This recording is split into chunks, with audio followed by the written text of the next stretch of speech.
你说的这奸细，是否是这太医李建清和这笔墨世书李欢兄妹？正是他们，而且还不止他们两个，亲近的丽妃娘娘，还有贴身侍奉丽妃娘娘的雪嬷嬷，他们都是明珠谷的人。李建清和李欢根本就不是兄妹。这个李建清的真实身份是南明永历帝的最后一个儿子，他的真名叫朱慈轩。反清联盟的人一直尊他为太子。李建清是前明太子朱慈轩？没错，你亲爱的这个李义欢，她是南明晋王李定国的独生女，她跟朱慈轩是娃娃亲，也被封为太子妃啦。他们二人并不是兄妹关系，而是青梅竹马的情人。皇上，该醒醒了吧？你要知道，你父皇在世的时候，也曾派人到明珠谷调查过。当时他们和郑经互相倚重，后来是因为大清出力，国事繁重，所以呢，不得顾及。如今这些乱党，说不定在那里跟吴三桂串通起来，兴风作浪的可能也是有的。皇上，奴才是觉得，如果这雪衣居士只是出于报复而挑拨离间的话，那还罢了。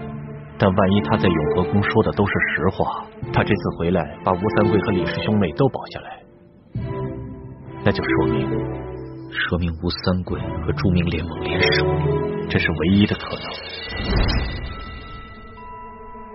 皇祖母，您今日所言尚无证据，待孙儿查实之后，再向皇祖母禀报。这有何难呢？这鳌拜既然呢主动的把这情报交上来，皇上根据其情报派所图一查，不就全明白了吗？皇祖母所言非比寻常，光顾到大清的存亡，只是这鳌拜向来专权跋扈，他屡次欺君犯上，这样一个逆臣贼子的话，真的不敢全信的。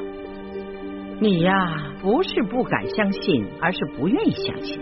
你想，一边是你的从前的政敌，一边是你宠爱的女人，你说你偏向谁？可想而知啊。皇上啊，你的感情已经影响了你的理智了。鳌拜他好歹也是三朝元老啊，他是擅权专政不假，但是他这番话不是凭空而来的。皇上，你是天纵英明，知人论事，难道你连哀家这个老太婆都不如吗？皇祖母，这李建清、李义欢还有丽妃，他们若真的是明珠谷的反贼，那他们入宫也有大半年了，这期间有无数次的机会可以下手，可他们什么都没有做。擒拿鳌拜，他们兄妹也屡建奇功。在山西的时候，李欢为了救朕，更是不顾自己的性命。朕微服私访，在宫外屡次遇到危险，都是李建清及时舍身相救。朕对李建清情同手足。